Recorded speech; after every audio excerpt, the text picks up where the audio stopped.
하나님께서 주신 말씀 히브리서 2장 17절 18절 두 절 말씀입니다. 히브리서 2장 17절과 18절 두 절 말씀 우리 함께 봉독하겠습니다. 그러므로 그가 범서의 형제들과 같이 되심이 마땅하도다. 이는 하나님의 일에 자비하고 신실한 대제사장이 되어 백성의 죄를 속량하려 하심이라. 그가 시험을 받아 고난을 당하였은즉 시험 받는 자들을 능히 도우실 수 있느니라. 아멘. 거룩한 주일 아침에 하나님 앞에 나오신 성도님들이 하나님의 그 신령한 하늘의 은혜 또한 채워주심의 충만함이 가득한 주일 되시기를 우리 주 예수님의 이름으로 축복합니다. 사도행전 10장 4절을 보면 고넬료가 나옵니다. 고넬료를 소개할 때 천사가 가로되 내 기도와 구제가 하나님 앞에 상달하여 기억하신 바 되었다. 그렇게 이야기를 합니다. 하나님께 기억되는 사람 고넬료처럼 이 아침에 이 한 예배 얼마나 귀합니까?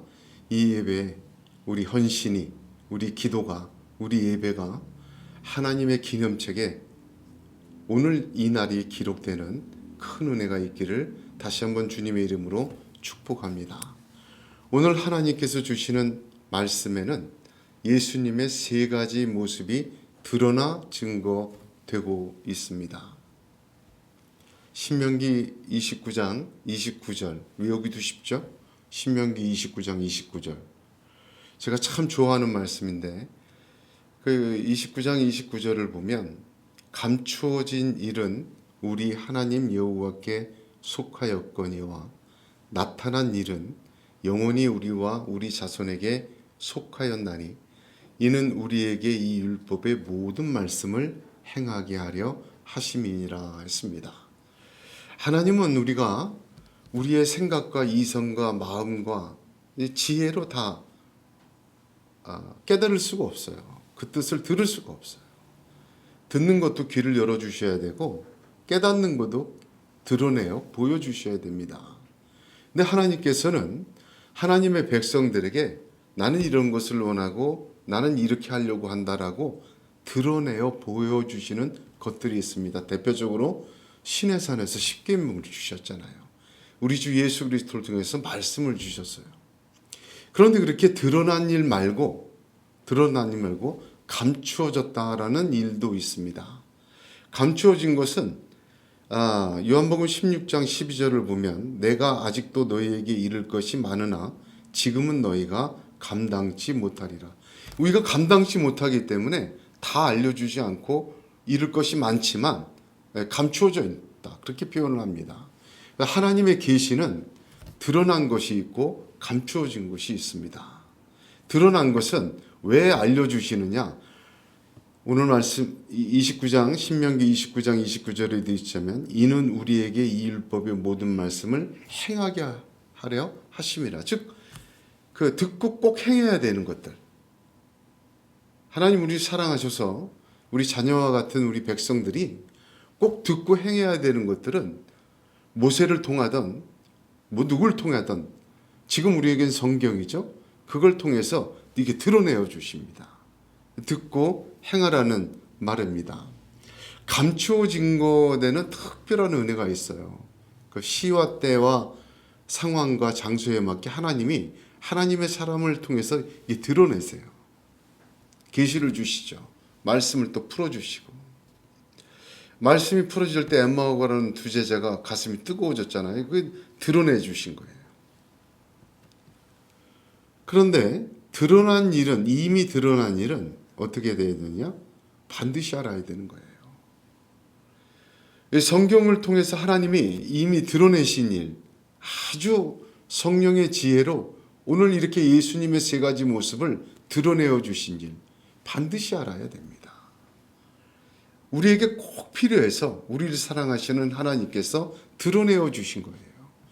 그 드러내어 주신 것은 믿음으로 아멘하고 순종하고 또한 따라가기 위하여 반드시 필요한 것이기에 우리 아버지 하나님께서 오늘 히브리서 2장 17, 18절 말씀을 통해서 예수님의 세 가지 모습을 드러내어 주셨습니다. 이 말씀을 저와 여러분이 아멘으로 받고 또한 따라가는 은혜의 역사가 일어나기를 우리 주님의 이름으로 권면합니다.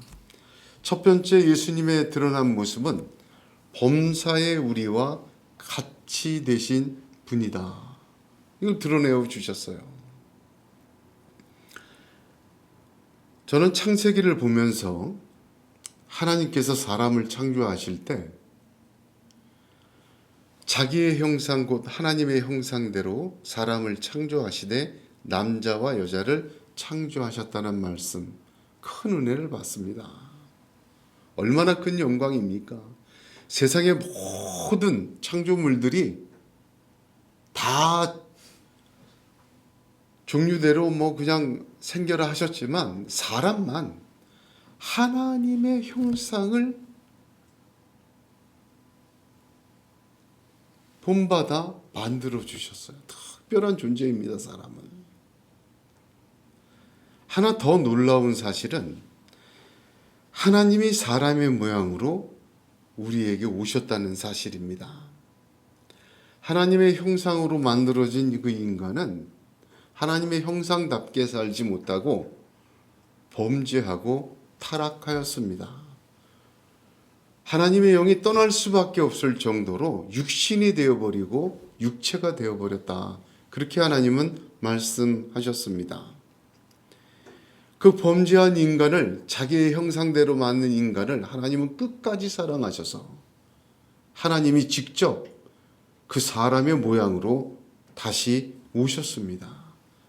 하나님의 형상으로 만들어진 것보다 우리의 형상으로, 우리의 모양으로 오신 하나님, 바로 예수 그리스도, 얼마나 더 큰 은혜고 놀라운 영광인지 모릅니다. 로마서 5장 19절에 그래서 한 사람의 순종치 아니함으로 많은 사람이 죄인 된 것 같이 한 사람의 순종하심으로 많은 사람이 의인이 되리라. 이 기가 막힌 하나님의 사랑과 하나님의 창조와 새 창조의 역사입니다. 한 사람 아담이 하나님의 형상으로 만들어져서 타락했어요. 죄가 들어왔고 죄가 왕노릇하였습니다. 도저히 그 사람들은 거기서 탈출할 수가 없어요. 하나님께서는 그래서 사람의 모양으로 내려오셨어요. 이 땅에 예수 그리스도가 오셔서 대신 죽으심으로 죄는 멸하여지고 생명이 들어와 의가 왕노릇하도록 새 창조의 역사를 하나님이 하셨습니다. 할렐루야! 이 얼마나 큰 은혜요, 얼마나 큰 하나님의 사랑인지 모릅니다. 본문에 범사에 같이 형제와 같이 되셨다. 같이 되셨다라는 말은 잘 봐야 되는데, 우리처럼 죄짓고 범죄하고 타락하고 육신내고 그 의미가 아니에요. 원문을 직역하면 같이 되었다, 이 말은 같은 성정으로 오셨다, 그 말입니다. 이퀄이 아니에요. 이퀄이 아니라 똑같은, 예수님이나 나는 똑같은 존재로 이 땅에 사셨다. 그렇게 비하하는, 그렇게 취급하는 소설이 내용가 얼마나 많습니까? 이게 성경 몰라서 그런 거예요. 같은 성정으로 오셨다는 거예요. 성정이라는 말은 성질과 그런 감성, 같은 모양으로 오셨다는 말은, 같이 되셨다 이 말은 같은 성질과 감성으로 오셨다, 그 말입니다. 또한 마땅하도다, 오늘 본문에 그러죠. 마땅하도다, 여기에도 의미가 있어요. 마땅하도라는 말을 원어를 보게 되면 본래의 의미가 빚지다, IOU, 내가 너에게 빚졌다, 빚지다라는 뜻이에요. 빚지다. 그게 왜 마땅하냐? 내가 진 빚을 갚는 것은 어때요? 당연한 거죠. 진 빚을 갚는 건 당연한 거예요. 그런 의미에서 마땅하다라는 말을 쓴 겁니다. 그러니까 이 말은 굉장히 좀 빚진 자의 책무를 다하듯이 이거 아니면 안 돼요. 같은 성정으로 오신 것은 죄인들의 모습으로 오셔서 죄 없는 자가 죄를 대속하기 위해서 빚진 자의 심정으로 오신 거예요. 갚으려고. 오늘 성경이 얼마나 자세하고 아름답게 표현하는지 모릅니다. 베드로전서 3장 18절에 그리스도께서도 한 번 죄를 위하여 죽으사 의인으로서 불의한 자를 대신하셨으니 이는 우리를 하나님 앞으로 인도하려 하심이라. 죄에 비친 사람이 지고 변제는 하나님이 같은 성정으로 와서 죄 없는 분이 대신 갚으셨어요. 이 놀라운 구속의 진리를 이 한 단어로 표현하고 있습니다. 예수님은 같이 되심이 분명하죠. 하늘에서 뚝 떨어져거나 알을 깨고 나오지 않으셨잖아요. 우리와 똑같이 여성의 몸에서 출산의 과정을 통해 태어나셨어요. 그리고는 성숙한 어른이 되실 때까지 그 부모 밑에서 우리와 똑같은 일반적인 과정을 겪고 자라나셨습니다. 공생의 동안도 그 성정이 있으셔서 같이 우시고 분노하시고 놀라시며 기뻐하셨어요.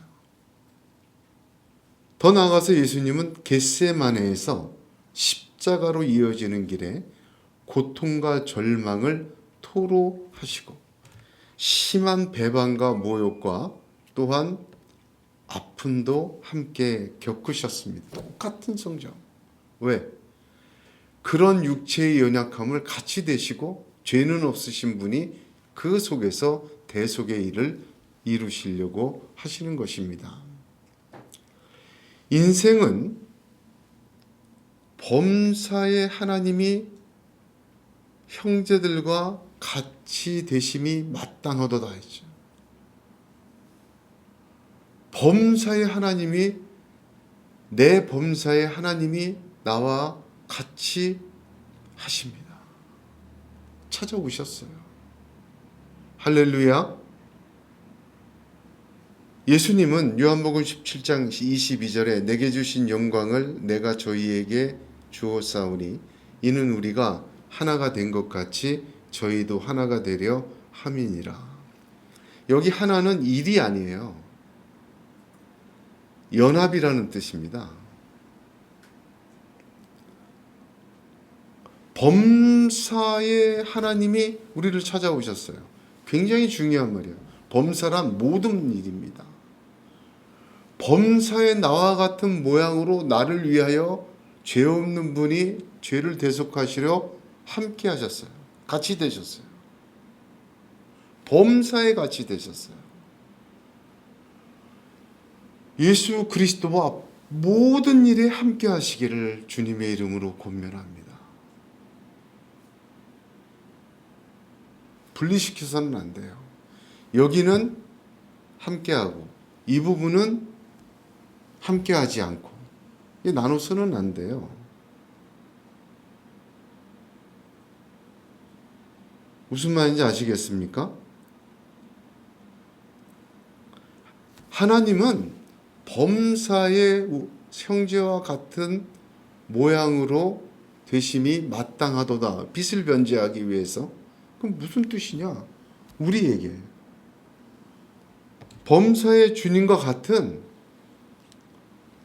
범사의 주님과 같은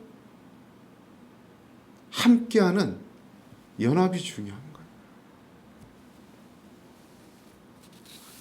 예수님을 내 죄만 초대해 주시는 해결사로 봐서는 안 됩니다. 일단 믿고 구원받고 내 인생은 내 힘대로 내 감정대로 사는 것 아니에요. 예수님 우리의 연약함도 아시고 겪으셨으니까 우리의 아픔도 아세요. 실망도 고통도 아십니다. 우리를 아시기 위해 사람의 모양으로 오셔서 범사에 함께 해주셨어요. 범사에 그 그리스도와 연합하시기를 주님의 이름으로 축복합니다. 잠언 3장 6절에 너는 범사의 그를 인정하라. 그리하면 내 길을 지도하시리라 하셨습니다.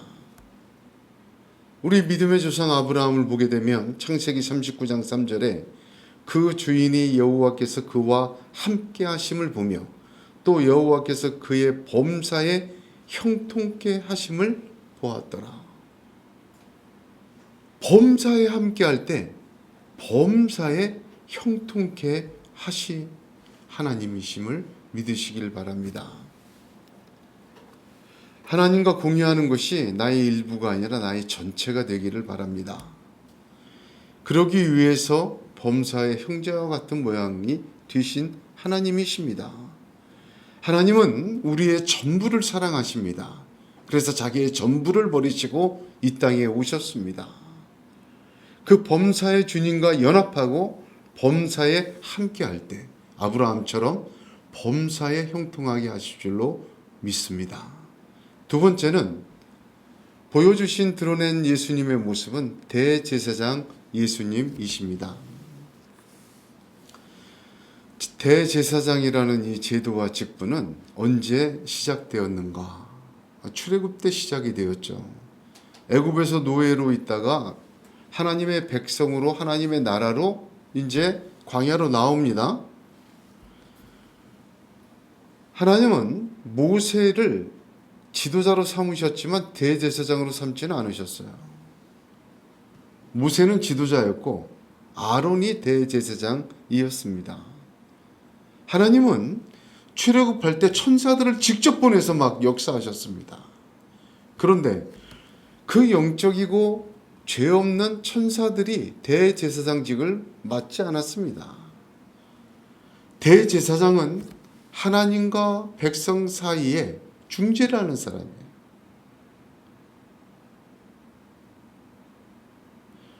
백성들의 죄를 대신 가지고 가서 하나님 앞에 속죄함 받는 사람이에요. 하나님의 뜻을 들어서 백성들에게 전하는 사람이에요. 그것을 천사들도 사용하지 않으셨어요. 사람을 대제사장으로 세우셨습니다. 히브리서 5장 1절에 보면 대제사장마다 사람 가운데서 취한 자이므로 하나님께 속한 일에 사람을 위하여 예물과 속죄하는 제사를 드리게 하나니, 이거 하나님의 방법이라는 거예요. 하나님이 세우신 제도의 방법이에요. 이 모든 것은 우리 주 예수 그리스도가 사람의 모양으로 이 땅에 오셔서 이루실 일을 예표하고 있다, 그렇게 설명하고 있습니다. 예수님은 대제사장이십니다. 그러나 하나님의 일에 자비하고 신실한 대제사장이십니다. 사람의 세운 그 대제사장은 죄인이기 때문에 흠이 많았어요. 여러분 아시다시피 처음 대제사장 아론은요, 금송아지 만들었지 않습니까? 예수 그리스도를 십자가에 넘긴 주동하는 자가 안나스와 가야바 대제사장이었어요. 흠 많은 대제사장들이 있어 왔고 있어 왔지만 우리 주 예수 그리스도는 흠 없는 영원한 우리의 대제사장이십니다. 그 예수님은 오늘 본문을 보면 하나님의 일에 자비하고 신실한 대제사장이라 합니다. 자비한다는 말은 무슨 뜻이죠? 사람에 대하여 자비한 거예요. 대제사장의 직을 가지고 백성들을 향해 자비하여, 신실하다, 이건 충성하다는 뜻인데, 충성하다는 것은 하나님에 대하여 충성하다는 뜻이에요. 그러므로 자비하고 신실한 대제사장이라는 말은 흠 많은 지금까지의 모습의 대제사장, 부족하고 뭔가 완벽하지 못한 대제사장이 아니라 우리 모든 백성에게는 자비하시고 하나님에게는 완전히 충성하시는 영원하고 완전한 대제사장이시다, 그 말입니다. 예수님이 대제사장으로 이 땅에서 하실 때 배반한 모든 사람도 용서하시지 않았습니까? 마지막 죽으시는 그 십자가의 우편 강도도 구원하셨어요. 끝까지 자비를 보여주신 대제사장이십니다. 또한 죽기까지 순종하지 않으셨습니까? 하나님 앞에 충성된 대제사장이십니다. 예수님 외에는 하나님이 그 완벽한 대제사장으로 하나님과 우리를 화해하고 백성들의 죄를 속량하실 분이 없습니다. 예수님이 한 분이 있어요. 하나님이 그러시는 거예요. 나와 너 사이에 대제사장, 영원한 대제사장은 나의 독생자 예수 그리스도밖에 없다. 그러므로 성도 여러분, 예수님과 함께 하십시오. 예수의 이름으로 기도하지만 예수님과 함께 예배하고 예수님과 함께 기도하고 예수님과 함께 살고 예수님을 앞에 자꾸 나와야 돼요. 우리의 모든 시험과 무거운 짐 예수님이 다 내게로 오라 하지 않았습니까? 왜 그렇습니까? 예수님은 사람으로 세운 대제사장과 흠 많은 대제사장과 달리 하나님과 우리를 화목하게 하실 영원한 대제사장, 유일한 대제사장이시기 때문입니다. 예수님이 십자가에서 죽으셔서 범사의 형제와 같은 모양으로 되셨어요. 그래서 그 예수님을 믿으면 하나님의 자녀가 되고 하나님의 백성이 되는 신분을 얻게 돼요. 그 신분을 얻게 되지만 그 신분이 자격은 아닙니다.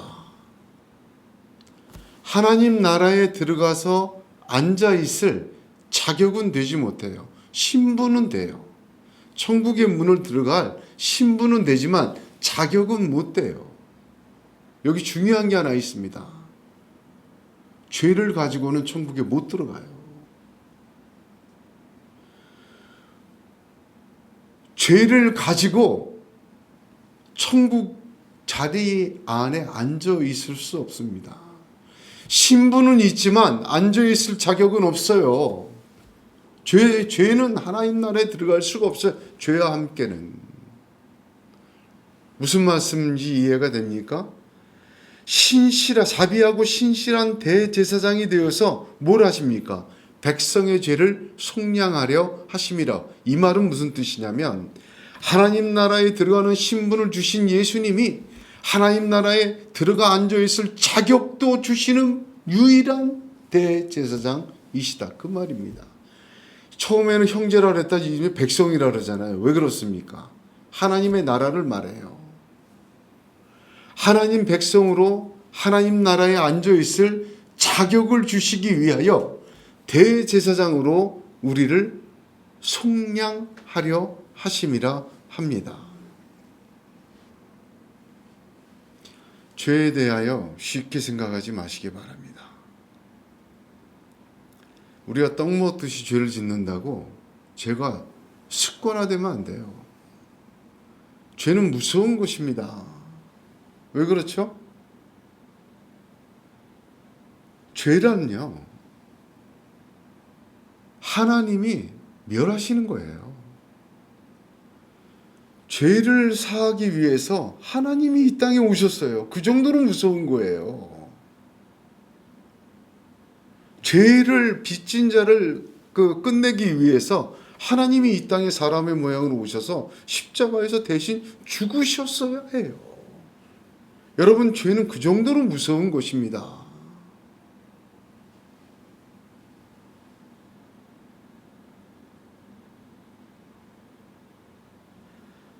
구약 시대에는 살아있는 제물의 생명을 따서 피를 흘려야 그 죄가 사해지지 않았습니까? 아마 지금도 그러고 있다면 아마 끔찍했을 거예요.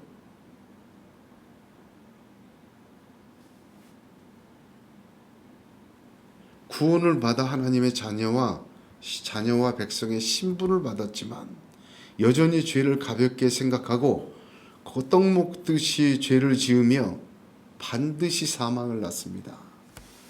신분은 얻었지만 그 나라에 못 들어가요. 그 자리에 못 얹습니다.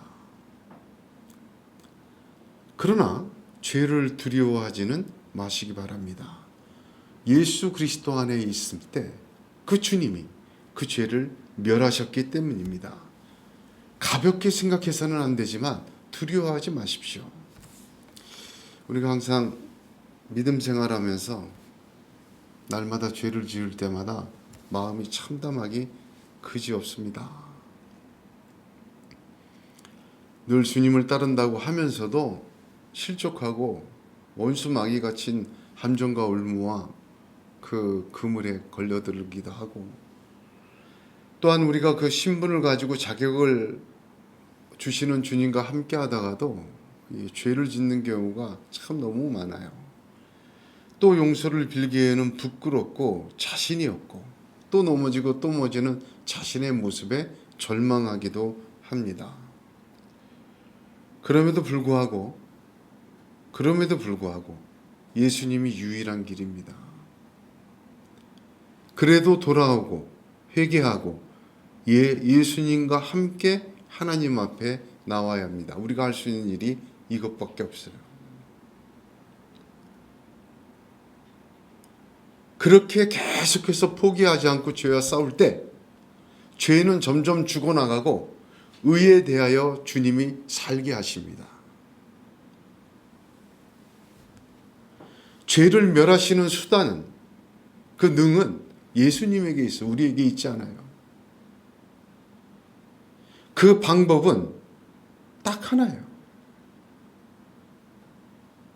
오직 죄 사함의 권세가 있는 예수 그리스도에게 돌아오는 것입니다. 나오는 거예요. 나의 의지와 나의 양심이 뻔뻔하다, 나에게 절망한다. 절망해야지 끝까지.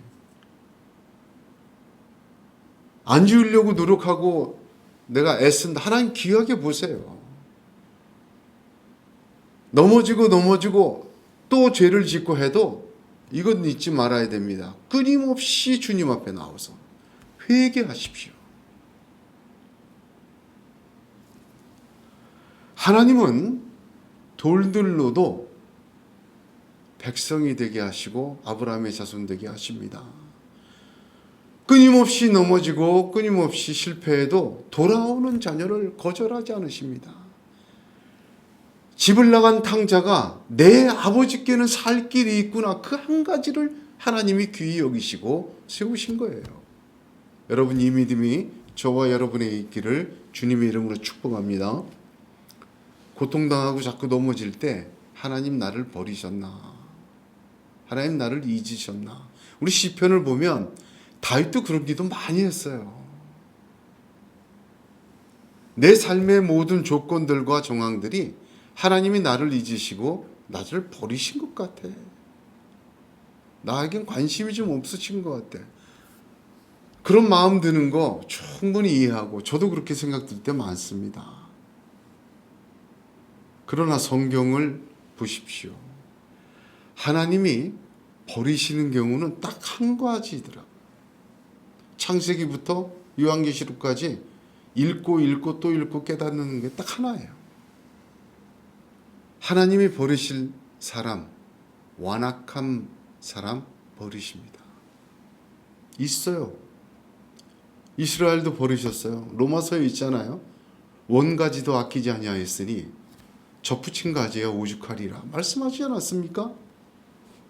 하나님이 버리시는 것은 조금 다른 의미인데 한 가지 경우밖에 없어요.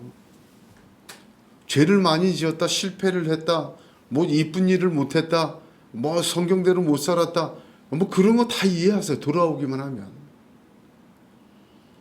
근데 하나는 하나님이 버리세요. 아니, 버릴 수밖에 없어요. 방치하십니다. 완악할 때 그렇습니다. 완악하다는 것이 무엇일까? 시편 81편 11, 12절에 내 백성이 내 소리를 듣지 아니하며 이스라엘이 나를 원하지 아니하였도다. 그러므로 내가 그의 마음을 완악한 대로 버려두어 그의 임의대로 행하게 하였도다 하셨습니다. 로마서 1장 28절엔 또한 그들이 마음에 하나님 두기를 싫어하며 하나님께서 그들을 그 상실한 마음대로 내버려 두사 합당치 못한 일을 하게 하셨다 합니다. 딱 한 경우 하나님이 버리십니다. 방치하십니다. 언제? 완악할 때. 그럼 완악한 건 뭐냐? 시편 81편에 보면 하나님의 음성을 듣질 않아요. 두 번째, 하나님을 마음에 두기를 싫어해요. 왜? 지멋대로 해야 되는데 내 마음에 있으면 불편하거든. 내 육신의 정욕과 탐욕과 내 쾌락과 내 기쁨과 내가 옳다고 생각하는 의대로 뭐 이 정도 괜찮아. 누가 세운 거야 그거? 그죠? 하나님 마음 두기 싫어요. 왜? 걸기적거리니까. 부딪히니까. 지 뜻대로 하려고. 자기가 세운 합당한 것을 하려고. 이 정도면 괜찮다는 수위를 자기 나름대로 세워서 살으려고 하나님 마음에 안 둬요. 끊임없이 울려지는 하나님 음성 안 듣습니다. 이 두 가지가 완악한 것의 특징이에요. 성경이 말씀하시는. 이 완악함은 회개 없이는 풀리지 않는 자물쇠와 같습니다. 하나님은 그 자물쇠 결코 부수지 않습니다. 문 밖에 서서 두드리십니다. 볼지어다, 이 말씀 보세요. 요한계시록 3장 20절. 볼지어다 내가 문 밖에서 두드리니 누구든지 완악한 자를 얘기하죠. 내 음성을 듣고 문을 열면 내가 그에게로 들어가 그와 더불어 먹고 그는 나와 더불어 먹으리라. 얼마나 하나님 말씀이 정교합니까? 문 잠그고 있는 이 완악함 하나님이 내버려 두세요. 못 들어가니까 부수지 않았어요. 회개만이 그 자물쇠의 열쇠예요. 그 문을 열어놓고 첫 번째가 내 음성을 듣고예요. 하나님의 음성을 듣고 두 번째 그에게 들어와 그와 마음에 함께 하시는, 마음에 두기 싫어하는 자가 함께 하는 겁니다.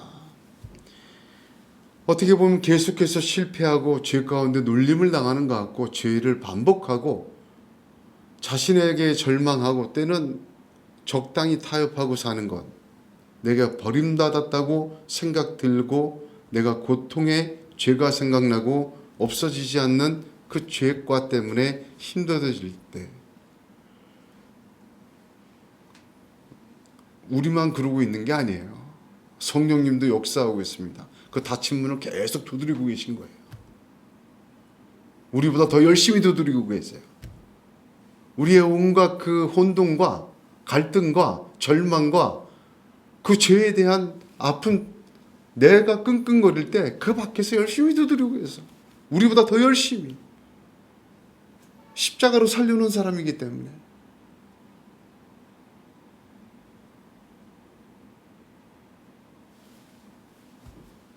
사랑하는 성도 여러분, 그 아픔과 혼동 속에서 딱 한 가지, 회개로 문을 여십시오. 하나님이 도와주십니다. 그 음성을 듣게 되는 귀를 열어주시고 마구간에도 오신 아기 예수님께서 우리의 더러워진 심령에도 함께 하십니다. 성경의 모든 인물들이 다 이렇게 되었어요. 제가 보니까 창세기에 나와 있는 에녹부터 노아부터 다 설명할 수 있어요. 우리와 다르지 않았어요. 예수 그리스도는 우리의 유일한 대제사장이십니다. 하나님 자녀의 신분과 백성의 신분을 주신 분이시고 또한 그 나라에 앉혀주실 분은 유일하신 대제사장 한 분, 예수 그리스도이십니다. 그 분은 신실하고 자비한 대제사장으로 백성들의 죄를 속량하려 하시는 분이십니다. 그러므로 우리가 오늘 그 대제사장 예수 그리스도만 붙들고 그와 함께 그를 향하여 나아가야 합니다. 회개의 열쇠를 가지고 나아가시는 믿음이 있기를 주님의 이름으로 축복합니다. 세 번째는 오늘 드러내어 보여주신 예수님의 모습은 예수님은 능히 도우시는 분이라는 것입니다. 성경을 보면 우리 믿음의 조상이 아브라함 아닙니까? 의로 여김 받았다. 의인은 아니지만 의로 여김, 대단한 말이에요. 하나님이 인감 도장 찍어주신 거예요. 이 정도면 됐다 이건. 그래서 믿음의 조상이에요. 저와 여러분도 하나님이 도장받는 믿음 되어야 합니다. 그 아브라함의 믿음을 특징적으로 신약에 두 군데서 설명했어요. 정리해서. 하나는 로마서 4장이고 하나는 히브리서 11장입니다. 로마서 4장에서는 바랄 수 없는 중에 바라고 믿었다. 이렇게 시작해요. 아브라함 믿음을 정리할 때. 히브리서 11장은 갈 바를 알지 못하고 부르심에 응답하여 갔다. 이렇게 시작해요. 믿음이 좀 다르게 설명하죠. 그런데 로마서 4장과 히브리서 11장 아브라함의 특징을 설명한 이 의로 여김받는 믿음의 결론은 똑같습니다. 로마서 4장에서는 아브라함의 믿음의 결론을 이렇게 내립니다. 바랄 수 없는 중에 바라고 믿었다. 여기서 시작해서 약속하신 그것을 또한 능히 이루실 줄을 확신하였으니 그러므로 이것을 저에게 의로 여기셨다. 능히 이루실 줄 확신했다. 그걸 의로 여겼다. 이렇게 끝나요. 결론 짓는 거죠. 히브리서 11장은 갈 바를 알지 못하고 갔다. 그 믿음으로 시작하여 역시 동일하게 히브리서 11장 19절에 저가 하나님이 능히 죽은 자 가운데서 다시 살릴 줄로 생각한지라. 비유컨대 죽은 자 가운데서 도로 받은 것이니라. 둘 다 결론이 뭐죠? 능히라는 단어입니다. 하나님은 능히 하실 수 있는 분이다. 전능하신 하나님. 바랄 수 없는 중에도 갈 바를 알지 못하는 중에도 끝까지 믿고 따르는 능히 이루실 줄로 능히 살리실 줄로 믿는 믿음이 의로 여김받는 믿음. 아브라함 믿음의 공통적인 결론입니다. 예수님은 이 땅에서 우리와 같은 모양으로 오셔서 시험을 너무 많이 당하셨습니다. 공생의 시작이 마귀의 시험이었지만 태어나실 때부터 시험이었어요. 2살 아래로 다 죽이지 않았습니까? 얼마나 피비린내 났고 예수님의 동년배가 이스라엘에 없지 않았습니까? 거의. 세례 요한이 왜 빈들에 살았는지 아십니까? 빈들에 안 살았으면 죽었어요. 2살 아래로 다 죽였으니까. 세례 요한과 예수님이 나이가 비슷하잖아요. 한 해에 태어났나? 6개월 먼저 형님이 세례 요한이에요. 왜 빈들에 거하니라 나타날 때까지 그랬을까? 제가 말씀 묵상하다가 같이 살았으면 죽었겠구나. 2살 이후로 다 죽였으니까. 그런 생각이 들더라고요. 예수님은 날 때부터 시험 크게 당했어요. 공생의 시작도 마귀의 시험 당하셨죠. 공생의 3년 동안 추위와 배고픔과 정처 없음과 멸시와 천대와 거절과 환호와 온갖 시험을 다 당하셨어요. 유혹을 다 당하셨어요. 끝끝내는 십자가에서 돌아가실 때 겟세마네에서 땀방울이 핏방울이 되도록 고통스러워 하심에도 기도하시고 그 시험까지 다 받으셨지 않습니까? 어쩌면 인간이 이 땅을 살면서 받을 시험과 환난을 예수님은 다 받으신 분이시다. 그 주님이 우리의 사정과 형편을 아시기에 능히 도우실 수 있는 분입니다. 갈등이 없는 게 최고가 아니에요. 육의 사람은 갈등을 피합니다. 좋은 게 좋으니까 적당히 타협해서 잘 살아보자. 그러나 이걸 알아야 됩니다. 죄와 의는 공존하지 못합니다. 빛과 어두움은 함께 있을 수가 없어요. 진리와 거짓은 같은 공존이 안 됩니다. 반드시 갈등이 일어나요. 시험이란 그래서 어떤 의미에서 빛이 올 때, 진리가 올 때, 의가 나타날 때, 하나님의 말씀이 육신에 부어질 때, 닫혀져 있는 문이 회개로 열려질 때 일어나는 일이요 역사입니다. 그것을 능히 이기게 하시는 분이 누구세요? 예수 그리스도이십니다. 내가 당하는 이 시험, 어려움, 누구도 모를 거야. 하늘에서 예수님이 아실까? 어떤 시험을 당하고 있습니까? 어떤 시험 속에 있습니까? 예수님 아세요. 그리고 능히 이기게 하십니다. 할렐루야. 하나님은 오늘 말씀에서 드러내어 우리에게 예수님의 세 가지 모습을 계시하여 주셨습니다.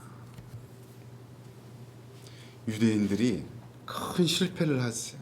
어떤 실패를 했냐면 유대인들의 실패 중에 하나 제일 큰 게 하나님의 말씀에 대한 실패였어요. 로마서 10장 2절에 내가 증언하느니 그들이 하나님께 열심히 있으나 올바른 지식을 따른 것이 아니라. 하나님 이스라엘 백성처럼 열심히 사람이 어디 있습니까? 지금도 하나님 말씀에 이렇게 열정적인 사람과 민족이 어디 있습니까? 그런데 왜 실패했습니까? 올바른 지식을 따르지 않았다 하십니다. 올바른 지식이란 하나님이 드러내 보여주신 지식이에요. 그 하나님이 드러내어 보여준 지식을 따르지 않을 때 어떤 일이 벌어집니까? 하나님의 의를 모르고 자기 의를 세우려고 힘써 하나님의 의에 복종하지 아니하였느니라. 똑같이 됩니다. 하나님이 드러내신 것 자체가 올바른 지식이요, 하나님이 드러내신 것이 성경 말씀입니다. 이 지식은 이해하는 수준이 아니라 받아들이는 것이에요. 특별히 감추어진 것이 아니라 드러낸 것은 우리와 우리 자손이 지켜야, 반드시 지키고 따라야, 알아야 될 것을 보여주신 것입니다. 왜? 그를 통하여서 하나님 역사하시기 때문입니다. 오늘 우리가 하나님의 말씀을 통하여 드러낸 것을 봤습니다. 우리 주 예수 그리스도께서는 범사의 우리와 같은 모양으로 오신 분이십니다. 우리와 하나 되기 위하여 오신 분이십니다.